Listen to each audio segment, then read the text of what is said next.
This conference will now be recorded. अद्य बुधवासर अथवा सोमवासर भाद्रपद शुद्ध नवमी दिनांक 16 सप्टेंबर 2021 चरक विमान अध्याय 1 शंखं चक्रं गदकान्तदकमृतघटं चारुदोर्भिश्चतुर्भिः सूक्ष्मस्वच्छातिहृद्यां शुकपरिविलसन् मौलिमम्भोजनेत्रं कालाम्भोदोज्ज्वलाङ्गं कटितटविलसच्चारुपीताम्बराढ्यं वन्दे धन्वन्तरिं तं निखिलगगवनप्रौढतावाग्निलीनं प्रौढतावाग्निलीनं ब्रह्मणो हि समारब्धा मात्रेयाद्येषु पूजिताम् अस्मदाचार्यपर्यन्तां वन्दे गुरुपरम्पराम् आयुर्वेदरतं वन्दे माध्वाख्यं महागुरुम् आयुर्वेदामृतं सर्वं शिष्येभ्यो यः प्रदत्तवान् द्रष्टाज्ञानी दृष्टकर्मा कृतकर्मा तथैव च अध्यापको विश्वश्रेष्ठो महान् संशोधकस्तथा गुणैरेतैः समुदितैः यत्कार्यं प्रतनोति सः समृद्ध्यर्थं हि कार्यस्य वयं नु प्रयतामहे सरस्वत्यै नमो यस्याः प्रसादात् पुण्यकर्मभिः बुद्धिदर्पणसङ्क्रान्तं जगदध्यक्षं ईक्षते आत्रेयं प्रथमं वन्दे आयुर्वेदजगद्गुरुम् आयुर्वेदामृतं सर्वं गृहीत्वा हि सुरेश्वरः अग्निवेशादिकेभ्यो यत्प्रयच्छति सप्तमः प्रथमं तन्त्रकर्तारम् अग्निवेशं नमामि।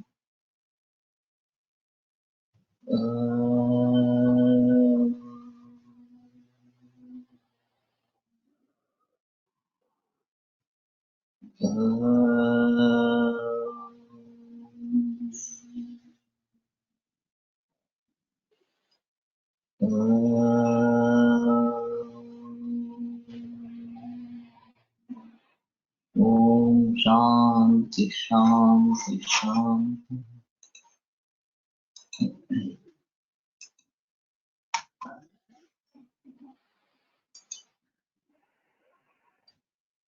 तत्र एष रसप्रभाव उपदिष्टो भवति द्रव्यप्रभावं पुनरुपदेक्षामः। तर्हि अभी द्रव्य प्रभाव को बताते हैं। तैल सर्पिर मधुनि वातपित्त श्लेष्म प्रशमनार्थानि द्रव्याणि भवन्ति। तो तैल घृत और मधु ये वातपित्त और कफ के शमनार्थ के लिए शमन का जो प्रयोजन है वो करने वाले द्रव्य होते हैं। तो ये एक अहम मुद्दा है कि तेल तुप और मधु ये तीनों नित्य सेवनीय इस प्रकार से है और खाने की चीजें हैं, आहार वर्ग में समाविष्ट इस प्रकार के होते हैं और परम औषध वात पित्त और कफ के लिए है। अभी इनका प्रयोग परमौषध के रूप में नहीं होता बल्कि अनुपान के रूप में ज्यादा होता है। वैसे तैल का आभ्यंतर स्नेहपान के लिए प्रयोग ज्यादातर नहीं होता, घृतका ही होता है। लेकिन वैसे तैल भी कभी कभी हम प्रयोग में लाते हैं, खास करके ये जो वातशकास्त है उसमें तैल मधु और शर्करा इस प्रकार का अनुपान है।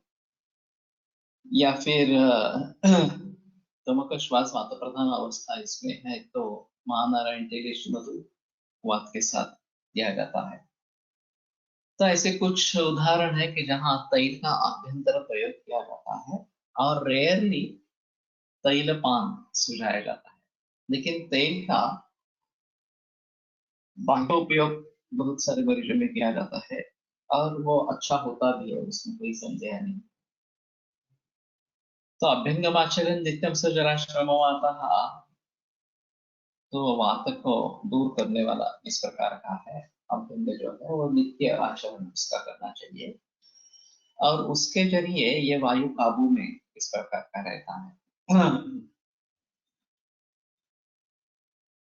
तो कई वैद्यों के यहाँ ये ट्रेडिशन है कि कुछ ना कुछ इस प्रकार का तेल अभ्यंग के लिए दे देना। नानल सर निर्गुंडी का तेल अगर संतर्पणोत्सव विकार अपतर्पण करना है तो और बना तेल बड़ा नारायण तेल ये संतर्पण करना है तो देते थे, लेकिन सभी मरीजों को कुछ ना कुछ तेल देते ही थे अभ्यंग के लिए, नियमित अभ्यंग के लिए। और जितने भी बुजुर्ग वैद्य हुए हैं, हाँ, रानी माधव शास्त्री जोशी, भाग्यवडेकर शास्त्री, दत्तात्रेय शास्त्री जरूर, फणसलकर, ये सभी नियमित रूप से अभ्यंग करने वाले थे। उनकी 80-85 के बरस में भी वो हर रोज अभ्यंग करते थे। तो ये एक उनके दीर्घायुष्य का रहस्य है कि किस तरीके से वो भली भांति जिए। तो वार्धक्य में खास करके वायु बढ़ता है और उसको काउंटरैक्ट करने के लिए ये स्नेहन आवश्यक है। और स्नेहायु श्रेष्ठ चिंतक, जो चिंतक है वो पर्टिकुलरली स्नेह इस प्रकार से है। और अगर वात का प्राधान्य है तो वृक्षता बढ़ रही है तो तेल का ही प्रयोग उचित इस प्रकार का। अब बात ये बनती है कि अभ्यंग इस प्रकार से ये तो चलता आ रहा है और काफी वैद्यों में ये प्रचलन में इस प्रकार का है। मैं भी हर रोज अभ्यंग करवा देता हूँ। तो ये बात सही है कि तैल वात के लिए सबसे श्रेष्ठ इस प्रकार की दवा है। सर्पी जो है घृत, वो पित्त के लिए श्रेष्ठ दवा है। आगे उसका कारण भाव भी दिया गया है वास्तव में। तो उसमें अभी सर्पी खाने का या घी खाने का प्रमाण बहुत कम हो गया है समाज।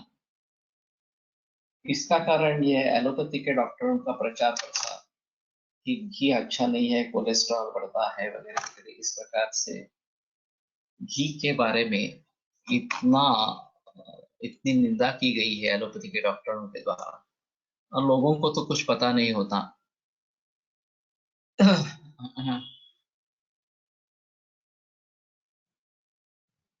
दिनचर्येमध्ये फक्त अभ्यंगाविषयी सांगताना आचरित नित्यम असे दिले आहे, त्याचे कारण काय?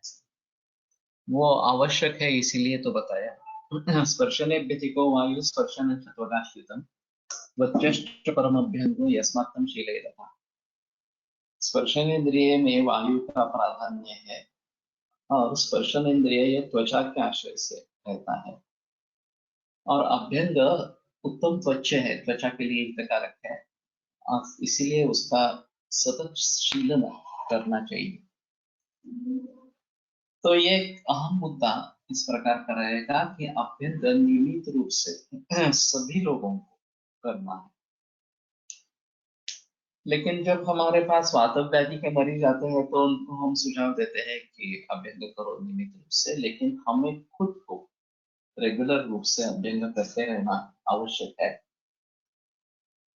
और उसके लिए समय देना पड़ता है, इतना ही है, लेकिन ये आवश्यक इस प्रकार की चीज। तो घृत या पित्त के लिए परमौषध है, लेकिन उसका प्रचलन बहुत ही कम इस प्रकार का हो गया। तो अभी उसके बारे में फिर से जागरूकता लाना बहुत आवश्यक इस प्रकार का रहेगा। और उसके लिए पहले दूध में परिवर्तन लाना पड़ेगा कि अगर घर पे संकलित गाय का एक वन मिल्क आ रहा है तो पहले बंद करो और देसी गाय का दूध शुरू करो। और अगर आपको ये पाश्चराइज न किया हुआ दूध मिलता है तो ज्यादा अच्छा रहेगा, क्योंकि फिर उससे उसको गर्म करने से मलाई ऊपर आती है और उसको कन्वर्ट घी में कर सकते हैं। तो ये घर में ही घी अच्छे तरीके से बनता है। अब जैसे डेयरी इंडस्ट्री बन गई, हाँ, तब से ये स्टैंडर्डाइज्ड होमोजेनाइज्ड मिल्क ये प्रचलन में आ गया। चितळे बंधु पुणे में और महाराष्ट्र में काफी मशहूर इस प्रकार के हैं।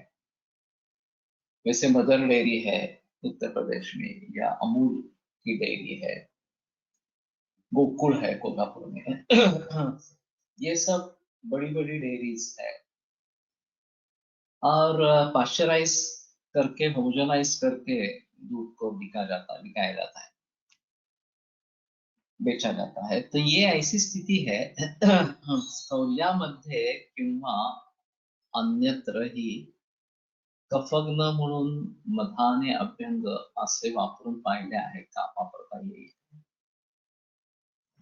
नहीं किया तो नहीं है, लेकिन वो सहन नहीं होगा क्योंकि इसमें चिकनाहट इतनी है कि केवल मध का अभ्यंग करेंगे तो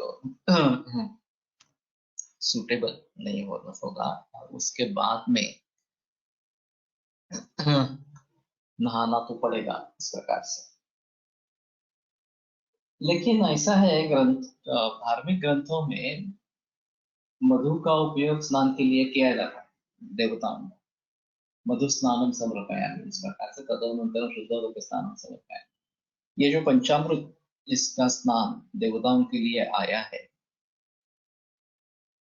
तो शायद अलग अलग स्नान करवाने से बेहतर ऑप्शन पंचामृत स्नान में लगाइए और फिर उसके बाद गर्म पानी से नहाइए, ये बेटर है। हम सोरियासिस के मरीज को बताते हैं, रुक्षता जब ज्यादा है तो हर रोज पंचामृत लगाकर स्नान बताते हैं, वो अच्छा होता असर होता है। अभ्यंग कितने समय करना ठीक रहेगा होता है, और कितने समय बाद स्नान करने का कहना चाहिए। ऐसे पूरे बदन को अगर मालिश करनी है तो 15-20 मिनट कम से कम लगते हैं, और थोड़ी देर अगर 10-15 मिनट रुकते हैं और फिर स्नान करते हैं तो बेहतर ऑप्शन है। अगर समय नहीं है उस समय में, सुबह के समय में विशेषता, तो शाम को वापस आने के बाद तेल लगा के स्नान करना ये उचित ज्यादा है। 6-7 बजे अगर इस प्रकार से हो सकता है। अभी ये फिर देखना पड़ेगा। संध्या स्वव्यवहार स्वप्नाध्ययन चिंता स्नान का विषय नहीं है इसमें। तो जल्दी आते हैं शाम को तो बेटर ऑप्शन है कि वहां उस समय स्नान करें, फिर से करें। सुबह अगर पॉसिबल है तो सुबह ही स्नान करें, वो ज्यादा अच्छा इस प्रकार करेगा, अभ्यंग करके स्नान करें। सिर्फ बात यह है कि आप खुद ही करने वाले हैं या कोई आपको लगाने वाला है, ये थोड़ा सा डिफरेंस होता है। और खुद ही करना है तो जल्दी हो सकता है, दूसरा कोई मसाज करने वाला है तो थोड़ा समय इसमें लग सकता है। रात्री अभ्यंग करून सकाळी स्नान केले तर स्नेह जिरवायला वेळ मिळतो, ये होता है। लेकिन बहुत सारे लोगों को बगैर नहाए सोना, इस प्रकार के अभ्यंग करके, ये कल्पना पसंद नहीं आती। और उसमें दूसरी भी एक बात ऐसी है कि पूरे बेड बिस्तर को उसका गंदा आने लगता है और उनको बार बार धोना पड़ता है। तो ये चल सकता है अगर बहुत ही कम तेल लगाएंगे। यहाँ महाराष्ट्रियन ट्रेडिशन जो है वो कम तेल लगाने की ट्रेडिशन इस प्रकार की है। और केरला में बहुत ज्यादा तेल डालते रहते हैं, और फिर मसाज उनका जो मर्दन जो है वो ज्यादा नहीं है, वो एक विशिष्ट स्ट्रोक से वो करते रहते हैं ऐसा। तो इसमें बेटर ऑप्शन ये है कि तेल कम से कम लगाइए, लेकिन वो पूरा का पूरा एब्सॉर्ब हो जाए इसके बारे में जरा कोशिश करें, तो ये बेहतर ऑप्शन इस प्रकार का रहेगा। और फिर वेस्टेज इसमें नहीं होगा तेल का जो है वो, और बाकी कपड़ों में तेल लगना वगैरह ये भी बातें कम इस प्रकार की होती। तो किस ट्रेडिशन से करना है ये थोड़ा सा देखना पड़ेगा, लेकिन नियमित रूप से होना है ये ज्यादा अच्छा इस प्रकार का रहेगा। तो मैं सर्पे की बात कर रहा था कि, और घी पित्त का परम औषध है, किंतु विराम अवस्था में। न सर्पित केवलम पित्ते पेयम सामे विशेषतः साम पित्त में ही नहीं देना है। सर्वम ही अनवर्जे देहम हत्वा संज्ञा मारे, पूरे शरीर में फैल जाता है और संज्ञा नाश करके मृत्यु आती है। तो मैं पढ़ा था अष्टांग संग्रह में आया है, चरक में भी है। लेकिन इस प्रकार से घी पिलाने से मृत्यु होगी ऐसा मैंने तो कभी देखा नहीं था। फिर फणसलकर सर ने एक दिन अनुभव बताया, उनका कोई कॉलेज में हादसा हुआ था, कोई इंटर्नी था और एक्यूट एब्डोमेन का पेशेंट आ गया, बहुत ही दर्द हो रहा था। गुणी शास्त्री बाहर गए थे फिर, तो उसने देखा कि पित्त प्रधान ने उसको घी पिलाया 40-50 मिनट ऐसा कुछ पिलाया होगा।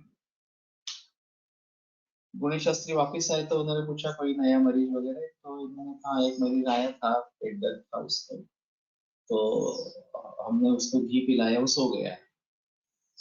तो बोले चलो देखते हैं। देखने के लिए गए तो पता चला कि उसकी मौत हो गई। फिर उन्होंने इस सूत्र का जिक्र किया कि सर्वम अनुवर्जित देह महत्वा संज्ञान मारे, वो कोमा में चला गया और इसीलिए किसी को पता भी नहीं चला कि उसकी मौत हो गई इस प्रकार से। दूसरा उदाहरण मैंने ताराचंद अस्पताल में देखा था, वो थोड़ा सा अलग था। ऐसा ही एक्यूट एब्डोमेन का पेशेंट आया, तो उसको हाउसमैन ने कहा यहाँ लेट जा, और उसकी तरफ ध्यान ही नहीं दिया। बाद में रावल गुप्ते सर राउंड के लिए आए तो उन्होंने उस मरीज को देखा, तो बोले क्या हुआ इसका, ये कब आया है? तो बोले 1 घंटा हो गया और दर्द था, मैंने कहा यहाँ लेटो, वो लेट गया। तो सर ने कहा कि ये तो एक्यूट कंडीशन है, तुरंत ऑपरेशन करना पड़ेगा। हाथ पांव ठंडे होने लगे थे और अल्सर था वो बर्स्ट हुआ था, और फिर ऑपरेशन हुआ, उसका अलावा ऑपरेशन नहीं किया और वो बच गया सौभाग्य से। तो ये थोड़ा अलग है कि इस प्रकार से अल्सर होकर वो अगर बर्स्ट हो जाता है तो पेरिटोनाइटिस डेवलप होके ही फिर मौत हो सकती है, और उसमें भी संज्ञा नाश इस प्रकार का हो सकता है। इसलिए एक मैंने अजीब केस देखी थी। वो उसको लिवर में हिमेंजियोमा था, काफी बड़ा था, कामला हुई थी शुरू में। अब तब वो मेरे पास आई, मैंने दवाइयां दे दी, कामला तो शांत हो गई। अब रहा मुद्दा हिमेंजियोमा का क्या करें, तो मैंने कहा इसको कुछ नहीं करते हैं, ऑपरेट भी नहीं करते हैं, और तुम्हें बाकी तुम ठीक हो गई हो, वचन अच्छा चल रहा है, कामना दुरुस्त हो गई है, तो खूब चिंता की बात मत करो अभी इसके बारे में। उसकी कॉम्पेंसेटरी हाइपरट्रॉफी लिवर की होगी, कि जो भाग नष्ट हो गया था हेमेंजियो के जरिए, शरीर ने उसके कॉम्पेंसेशन में दूसरा भाग बढ़ाया। अब लिवर का फंक्शन तो नॉर्मल था, इलेक्ट्रिक नॉर्मल। हाँ, सिर्फ परीक्षण करते समय वो लिवर 4-5 अंगुल इतनी है, बड़ी है, ऐसा हर समय में परीक्षण में आता था। तो मेरे पास 4-5 बरस आती रही। और उसके मन में यही था, ये मिटना चाहिए, मिटना चाहिए। मैंने कहा ये मिटेगा नहीं, आपको कुछ तकलीफ नहीं होगी, ये बढ़ नहीं रहा, ये भी अच्छी बात है, तो आप चिंता छोड़ दो, दवाइयां भी छोड़ सकते हो। लेकिन वो मानने के लिए तैयार नहीं। फिर उसने बहुत ही आग्रह किया, तो मैंने कहा कि ठीक है, आप अगर सर्जिकल ओपिनियन लेना चाहती हो तो ले लो सर्जिकल ओपिनियन। सर्जन ने भी कहा कुछ मत करो, ये वैसे कुछ तकलीफ देने वाला नहीं है। लेकिन वो मानी नहीं, वो बार बार सर्जन को भी पूछती रही। तो सर्जन ने तंग आकर बोल दिया कि ठीक है, ऑपरेट कर दें। तो ऑपरेशन के लिए एडमिट हो गई दिमाग ऑपरेशन, और इन्वेस्टिगेशन चल रही थी कि उसके एक्यूट डेवलप और बहुत ही दर्द होने लगा। तो अस्पताल में ही थी, तो तुरंत आईसीयू में रखा गया। इन्वेस्टिगेशन हुई, सभी को ऐसा लगा कि हिमेंजियोमा शायद बर्स्ट हो गया, लेकिन हिमेंजियोमा तो ठीक था, उसमें कुछ भी नहीं हुआ था। पता नहीं चल रहा था कि इतनी दर्द क्यों है इस प्रकार से। तो फिर लेप्रोटोमी हुई। लेप्रोटोमी में पता चला कि स्टमक में अल्सर होकर तो वो बर्स्ट हो गया। अब केवल मानसिक कारणों से अल्सर हुआ और बर्स्ट हुआ और फिर पेरिटोनिटिस डेवलप हुआ, और उसके दरमियान कुछ कर नहीं पाया, ऑपरेशन करने की कोशिश की, लेकिन देहांत हो गया उसका। तो साइकोलॉजिकल इफेक्ट इतना हो सकता है, इसका ये अच्छा नमूना इस प्रकार का। तो अगर पेशेंट ने एक बात मान ली कि नहीं ऐसा ही है, आप कितना भी कैसे भी समझाने की कोशिश करो, वो मानने के लिए तैयार ही नहीं होता। जो सुझाव हम दे रहे हैं उसको समझता ही नहीं है। तो खामख्वाह उसने मौत को बुलावा भेजा और मौत हो गई उसकी। तो सर्पी अगर निराम पित्त इस प्रकार का है तो एक अच्छी दवा है, इसमें कोई संदेह नहीं है, लेकिन फिर भी सर्पी पित्त के शमन के हैसियत से इतनी मात्रा में नहीं दिया जाता। जो हम ज्यादातर कोशिश करते हैं वो अनुपान के रूप में देते हैं, और शोधनार्थ जो स्नेहपान करना है उसमें गुप्तपान दिया जाता है। उसमें भी अति मंदाग्नि को नहीं देना है, मंदाग्नि को फिर भी दे सकते हैं। तो इन बातों को ध्यान में रखते हुए घी का प्रयोग होना है। और दूसरी महत्वपूर्ण बात घी की है कि तत्रापि चोत्तमं सर्पिस् संस्कारस्यानुवर्तनात्, सर्पिर्मज्जा वसा तैलम स्नेहेश परवरम मतम। सर्पिर्मज्जा वसा तैल, ये स्नेहन में श्रेष्ठ इस प्रकार का है। तत्रापि चोत्तमं सर्पि, उसमें भी घी सबसे श्रेष्ठ है। तो इस बात को ध्यान में रखते हुए ज्यादातर प्रयोग घी का होता है, और चित्रक सिद्ध घी भी बनता है जो अपने गुणों को न छोड़ते हुए चित्रक के गुणों को भी कैरी करता है। तो ये थोड़ा शर्करा वरुणित इस प्रकार का हो जाता है, तो उसकी जो तकलीफ देने की प्रवृत्ति होगी चित्रक की, उष्ण तीक्ष्ण के गुणों के कारण, कटुरस के कारण, वो कम होती है। तो सबसे अहम मुद्दा ये है कि इस तरीके से हम जरूर घी का प्रयोग करते रहेंगे। मैं मेरे क्लिनिक में तो मैं बहुत सारे रुग्णों को घी देता रहता हूँ, अनुपान के रूप में देता रहता हूँ।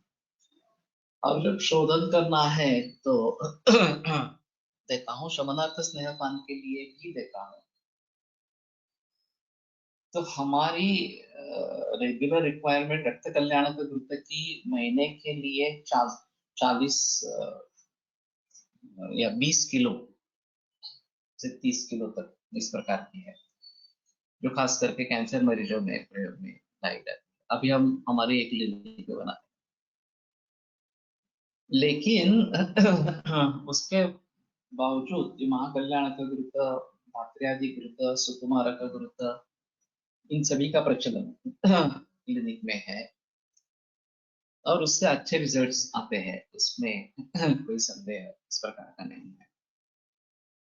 तो पित्त के लिए घृत ये सबसे अहम है, और उसको न केवल अनुपान के रूप में बल्कि शोधनार्थ या शमनार्थ स्नेहपान के रूप में करना उचित इस प्रकार का है। इसमें एक मुद्दा ऐसा निकला था कि पहले हम शोधन देने के पहले जो स्नेहपान देना है उसको मरीज के अनुसार घृत सिद्ध बना के देते थे। तो उस समय में अम्ल पित्त और तमक श्वास ये मरीज ज्यादा होते थे। तो उनके हिसाब से यष्टि मधु और विभिन्न या त्रिफला वगैरह इस प्रकार से द्रव्यों को लेकर, या कडुनिंब वगैरह इस प्रकार से द्रव्यों से लेकर घी बनता था हर एक के लिए अलग अलग। इस प्रकार सा कंटकारी काफी मरीजों में होती थी दोनों का श्वास की। तो मेरा एक छात्र ने मुझे पूछा कि इनके बारे में आप जो सोचते हो वो शमन के हिसाब से ऐसा थोड़ा सा सोचते हो, और फिर ये शमन करने वाला स्नेह शोधन के लिए कैसे उपयुक्त होगा। और मैं मणिपाल में गया था लेक्चर देने के लिए।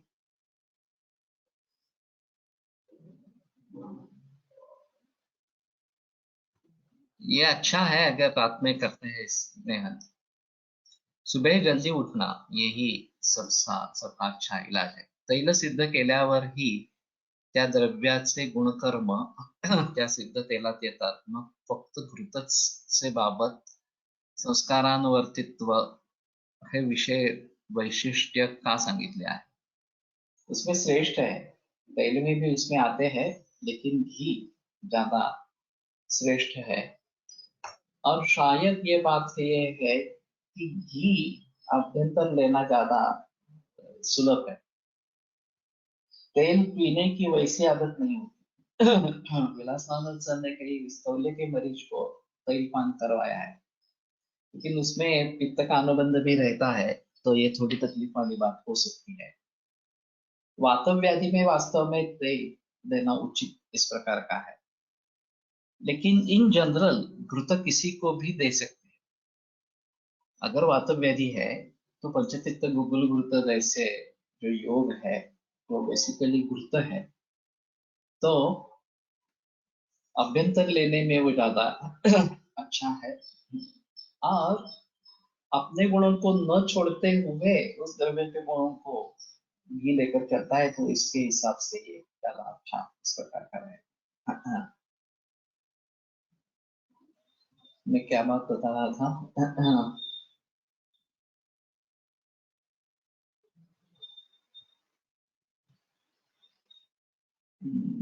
याद नहीं आ रहा।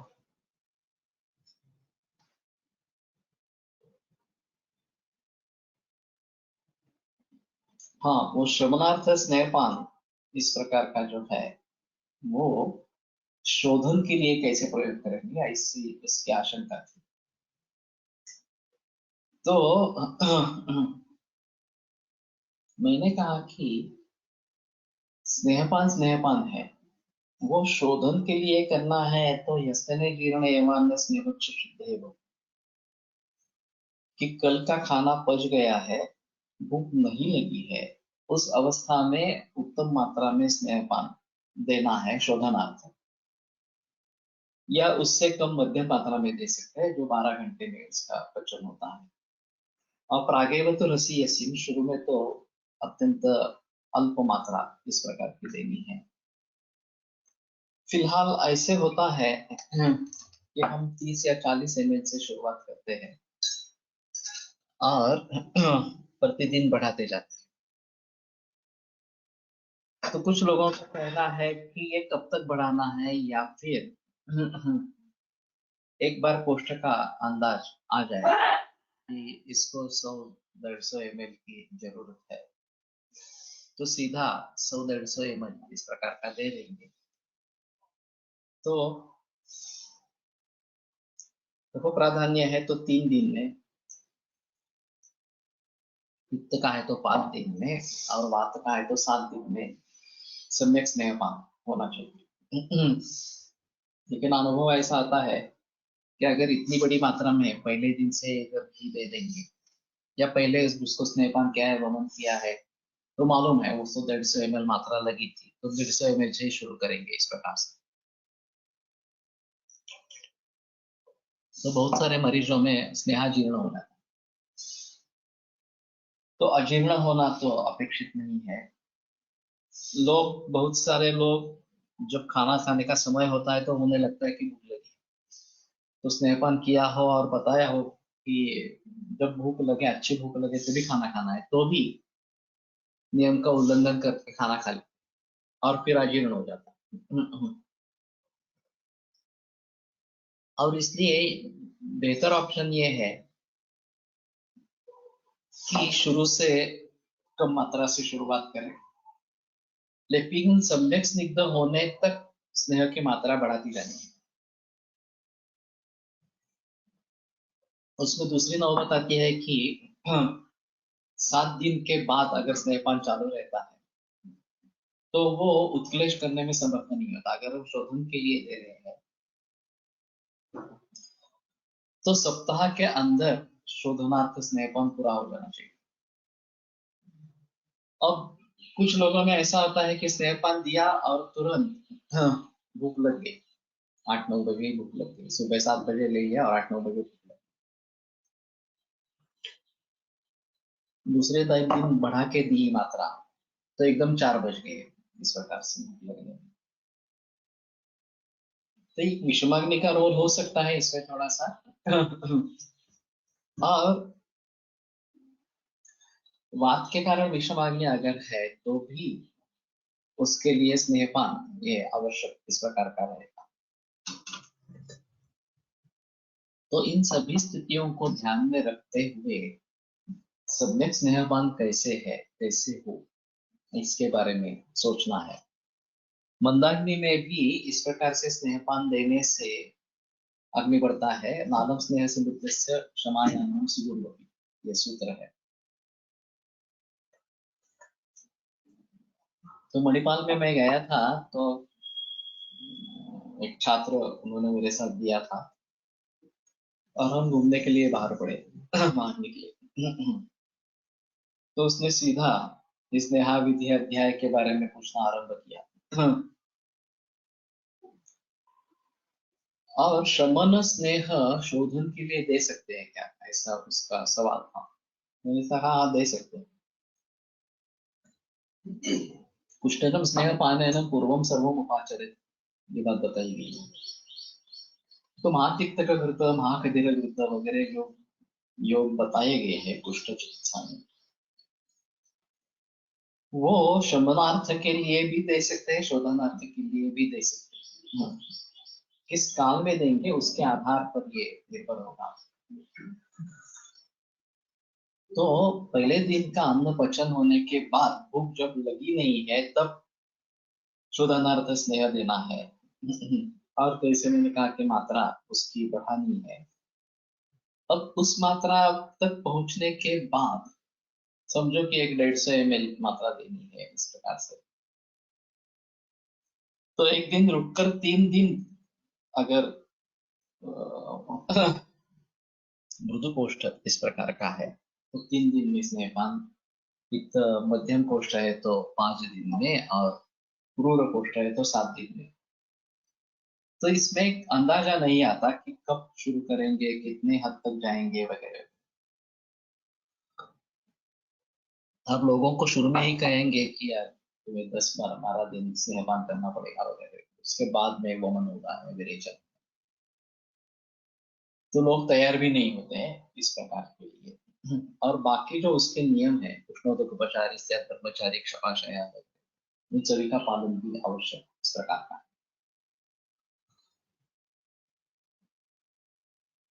तो स्थिति ऐसी रहेगी कि स्नेहपान शुरू करें, भूख कितने बजे लगती है ये देखें। कम से कम 12 घंटों का तो समय जाना चाहिए। सुबह 7 बजे घी ले लिया, शाम को 7 बजे ही भूख लगी सच्ची तरीके से, तो समय के हिसाब से हो गया। वातानुलोम्यम दिक्तोरुनि वचस्निग्धम असम्मतम स्निग्धांगताग्लानि स्नेहद्वेगोगमागतागमो वगैरह, ये जो सम्यक स्निग्ध के लक्षण बताए गए हैं ये होने चाहिए। तो वर्चस स्निग्धम असंवतम, स्निग्ध और असंवत इस प्रकार का मद होना। तो कुछ लोग समझते हैं कि ये स्नेहपान जब लेते हैं तो वो डाइजेस्ट ट्रैक्ट में ही चला जाता है, एलिमेंट्री कैनाल में, और पचन होते होते पूरा आंतों को लुब्रिकेशन करते हुए मल तक पहुंचता है तो मल शुद्ध हो जाएगा। बहुत सारे लोगों का कहना है कि ऐसा नहीं है। ये सभी धातुओं में चला जाता है। और स्नेहोक्षेत्वक विषाम ओजो, तो अक्षित्वक और विट, इनका स्नेह, ये मज्जा का स्नेह है। तो मज्जा तक जब स्नेहन होगा तो अक्षीय, ये विट स्नेह दिखेगा। और उसके लिए वो स्नेहन को पूरे बदन में पहुंचना चाहिए। तो जब भूख लगी नहीं है उस प्रकार की अवस्था में, केवल पहले दिन का पचन हुआ है, उस प्रकार की अवस्था में अगर स्नेहपान बड़ी मात्रा में देते हैं तो फिर वो पूरे बदन में इस प्रकार से फैलेगा। और जब वो मज्जा तक के स्नेहन करेगा तब ये बात बनेगी कि वर्च स्निग्धन असंवतन इस प्रकार का हो जाएगा। तो इसमें ग्लानि वगैरह भी रहती है, क्लांतत्व इस प्रकार का रहता है। तो बेहतर ऑप्शन है कि आप विश्राम करें करके, काम वगैरह मत करें। तो ये काफी मुश्किल इस प्रकार की बात हो जाती है। लेकिन जो शमनार्थ के लिए स्नेहपान बताया गया है वो भी दे सकते हैं शोधन के लिए। पांडुरोग में पांडुरोगी पिबेत सत्य आदो कल्याण का है। पंचतिक्तम महागव्यम, पंचगव्यम महातिक्तम शुद्धम मारक बता देना। तो इनमें से स्नेहपान करना है और फिर वमन विरेचन, ये दोनों करने हैं इसके पास। तो वैसे ये शमन के लिए भी दे सकते हैं, केवल शोधन के लिए ही देना है ऐसा नहीं है। तो किसका कहाँ प्रयोग करना है ये थोड़ा सोच लेना चाहिए, किस प्रकार किस रोगी में प्रयोग करना है, इसकी अवस्थाएं किस प्रकार की है, ये थोड़ा सोच लेना चाहिए। और फिर शोधन करना है तो जिससे में जीर्ण इस प्रकार से देना है। शमन करना है तो फिर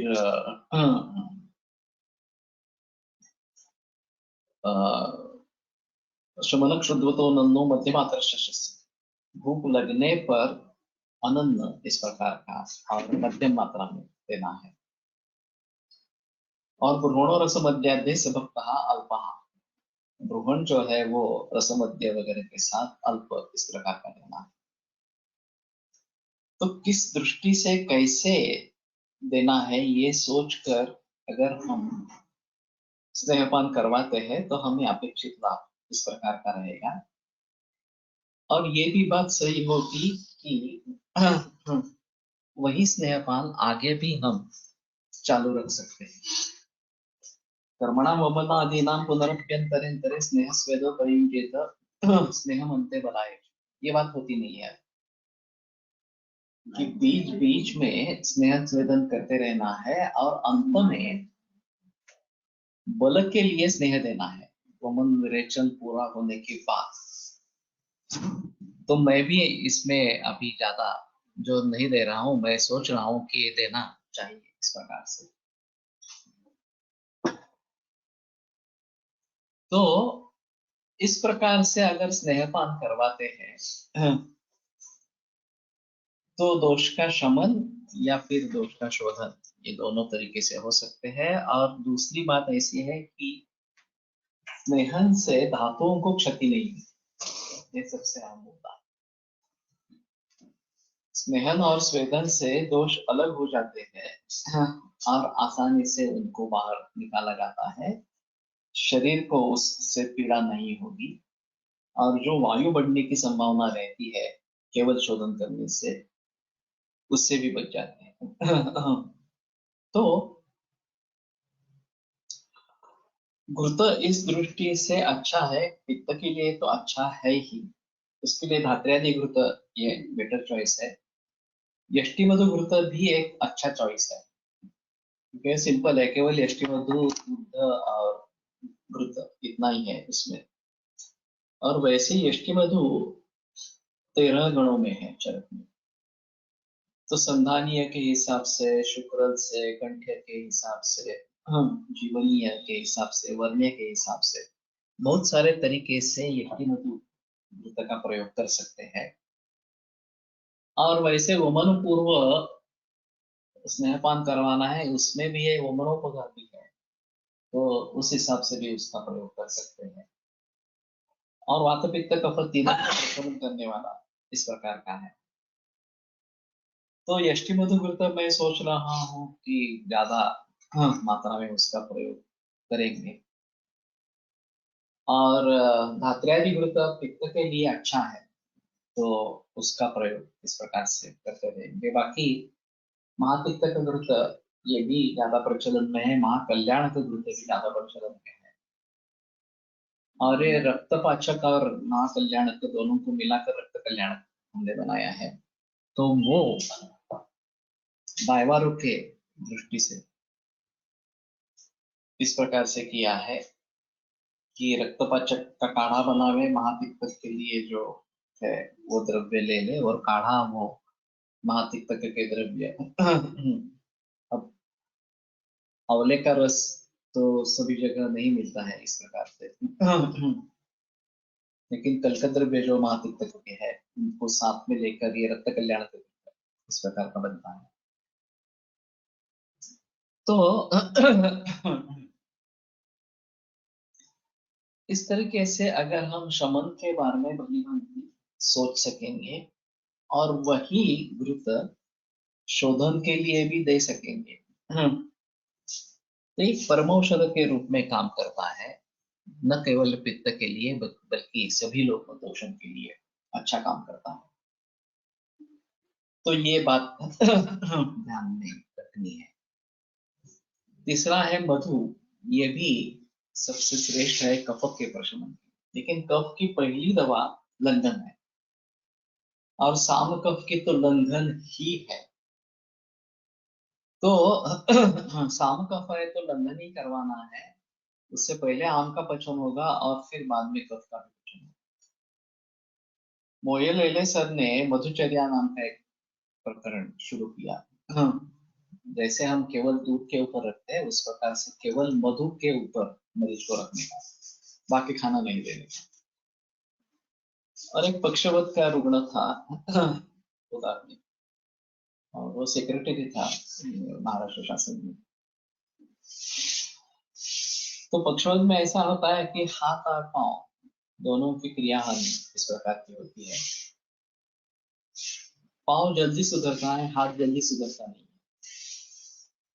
तो उसका अनुबंध कफ से है, और इस दृश्य से उन्होंने सोचा कि इसको मधुचर्या पर, और मधुचर्या शुरू की। दूसरे ही दिन वो अपना हाथ हिलाने लगे। तो उसने एक लेक्चर दिया पूरा, मुझे मालूम नहीं था कि बस इतना पावरफुल है, और इतनी जल्दी मैं पक्षवत से रिकवर हुआ इस प्रकार से। तो फिर उन्होंने सभी को यह करना शुरू किया, मधुचर्या, कफ का प्राधान्य है तो मधुचर्या इस प्रकार से। फिर एक मरीज में मधु का अजीर्ण हो गया, नहीं कष्टतम किंचित इस प्रकार से उसके बारे में बताया गया है कि मधु का अजीर्ण बहुत कष्टतम है, विरुद्धोपगम होगा।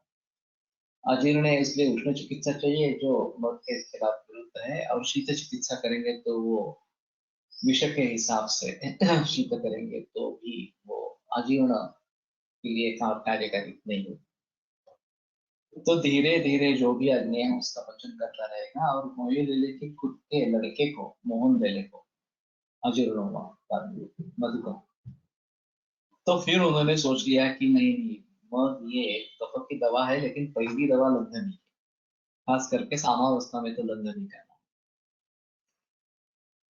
और अगर आपकी अवस्था सही है तो केवल लंघन से बहुत अच्छे लाभ मिलते हैं, इसमें कोई संदेह नहीं।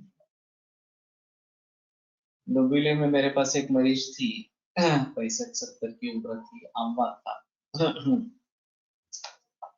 मैंने बार बार जिक्र किया कि आप लंघन करो, लंघन करो, मान नहीं रही थी। फिर एक दिन ऐसा हुआ कि बहुत ही जकड़न थी, बहुत शोर था, सूजन थी और सामावस्था स्पष्ट रूप से दिख रही थी। तो मैंने कहा मैं दवाई नहीं दूंगा, तुम लंघन करो, बाकी कुछ मत करो, सिर्फ गर्म पानी पियो। जब भूख लगे प्यास लगे तो सिर्फ गर्म पानी पियो, उबला हुआ। तो मान नहीं रही थी। मैंने कहा तुम करो तो सही, और कल पोते के साथ तुम खेल सको। उसने किया पहली बार, और सचमुच दूसरे दिन पोते के साथ खेल सकी। तो ये जहां लंघन की ही आवश्यकता है वहां लंघन ही चाहिए, इसमें कोई संदेह नहीं। मेरे पास पुणे में भी इस प्रकार की मरीज थी जो करवट भी नहीं बदल सकती थी, आमवाद बहुत ही तीव्र था। उसको मैंने सिर्फ मूंग के सूप पर रखा। वो 2 महीने केवल मूंग के सूप पर पे ऊपर थी, भूख भी नहीं लगती थी, बाद में थोड़ी भूख लगने लगी। वो पूरी तरीके से उसमें से रिकवर हो। आगे कोई नौबत इस प्रकार की नहीं आई।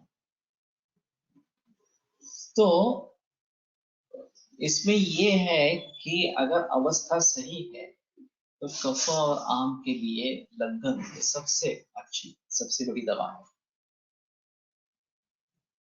और जैसे आम का पचन होता जाएगा वैसे आमवाद जैसे विकारों में या मल्टीपल स्क्लेरोसिस जैसे विकारों में तुरंत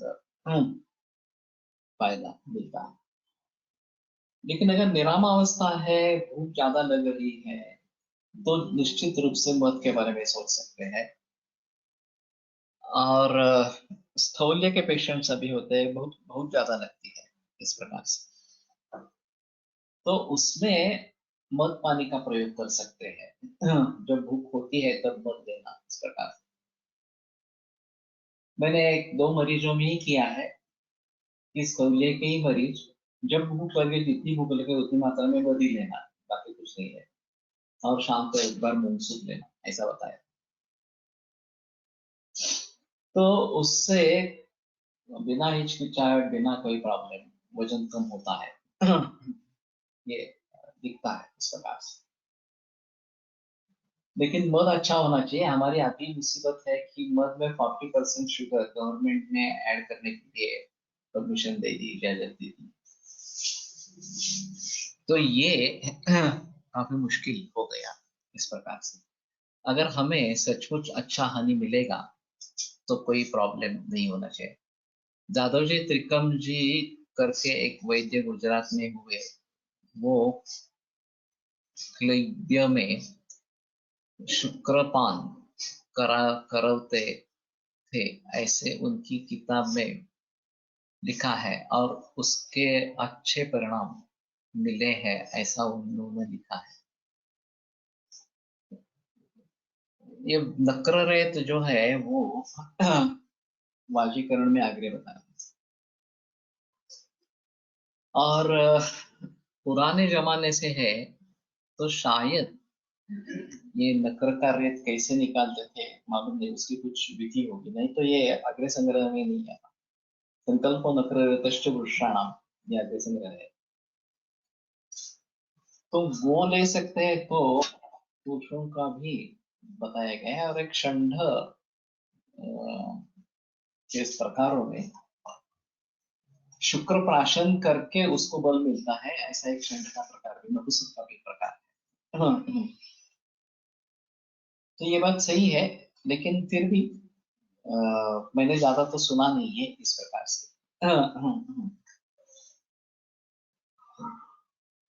तो नकर रेत को इसमें लाना, प्रयोग में लाना ज्यादा अच्छा इस प्रकार का रहेगा। और किसी ना किसी तरीके से शुक्र प्राशन इस प्रकार से करेंगे तो फायदा होगा। लेकिन स्नेहों में ये नहीं बताया गया। सर्पिर्मज्जा वसातैलम, इतने ही 4 स्नेह द्रव्य बताए गए, और उसको करते हैं। वो नर शुक्र का उपयोग करते थे, नर शुक्र का। ओके।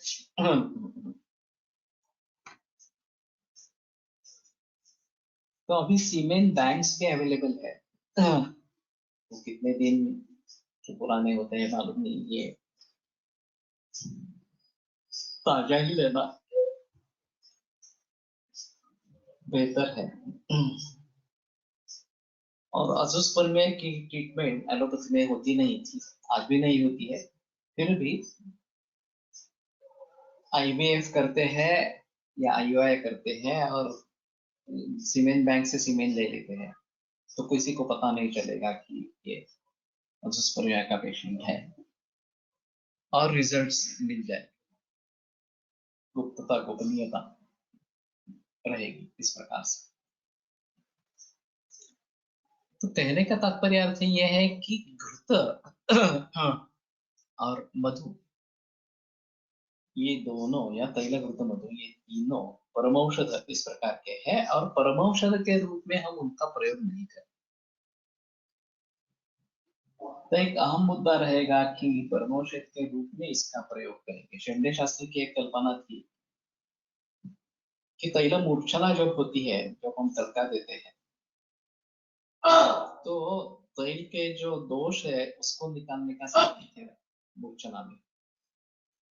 सरसों, हल्दी, हिंगू, ये सब जो हम डालते हैं, ये बेर मिनिमम है, तो उससे तैल के दुष्परिणाम दूर हो जाते हैं, तैल सेवन करने लायक इस प्रकार का हो जाता है।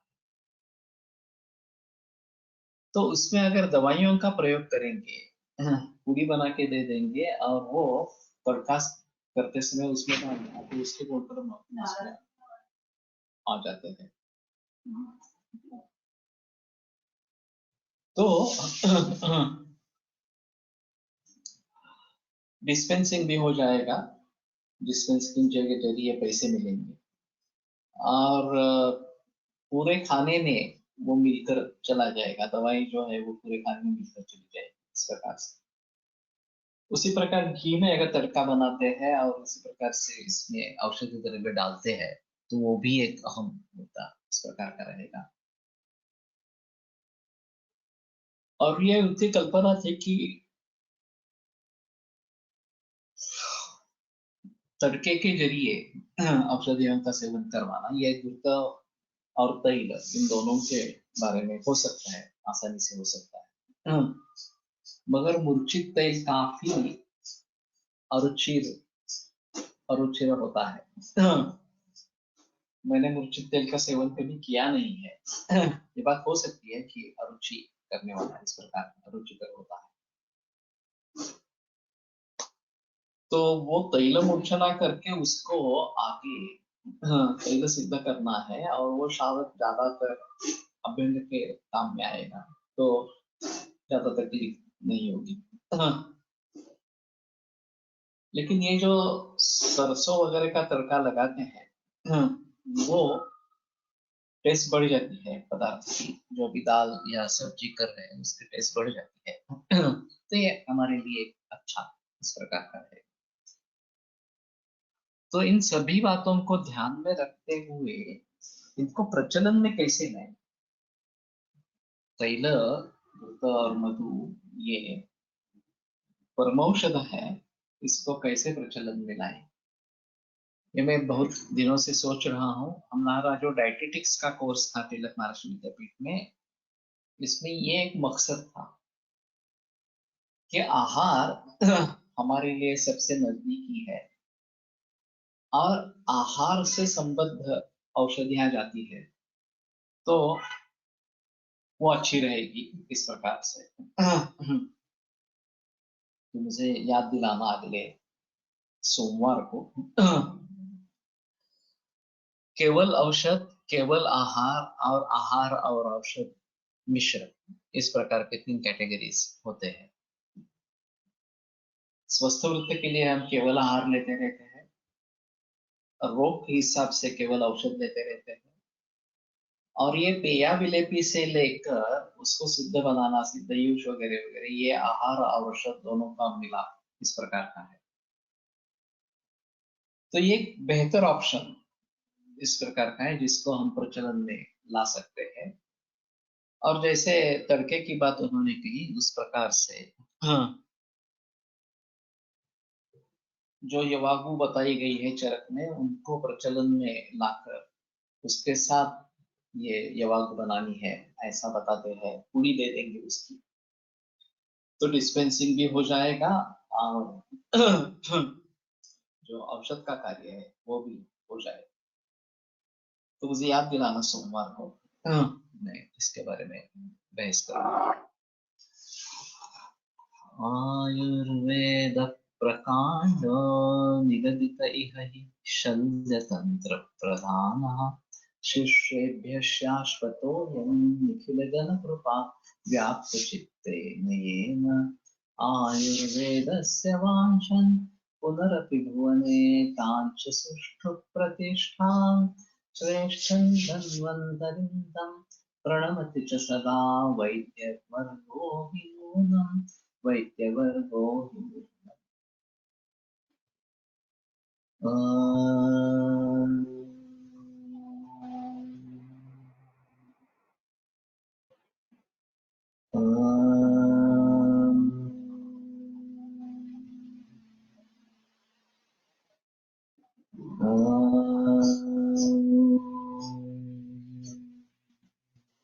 ओम शांति शांति शांति। आज दोपहर का योगस्त्र वाचन नहीं होगा, तो यहाँ बहुत काम चल रहा है, बहुत आवाज होती रहती है, तो शायद 1-2 हफ्ते के बाद रिज्यूम करेंगे। तो मैं बताऊंगा जब शुरू करेंगे, तब मैं बताऊंगा।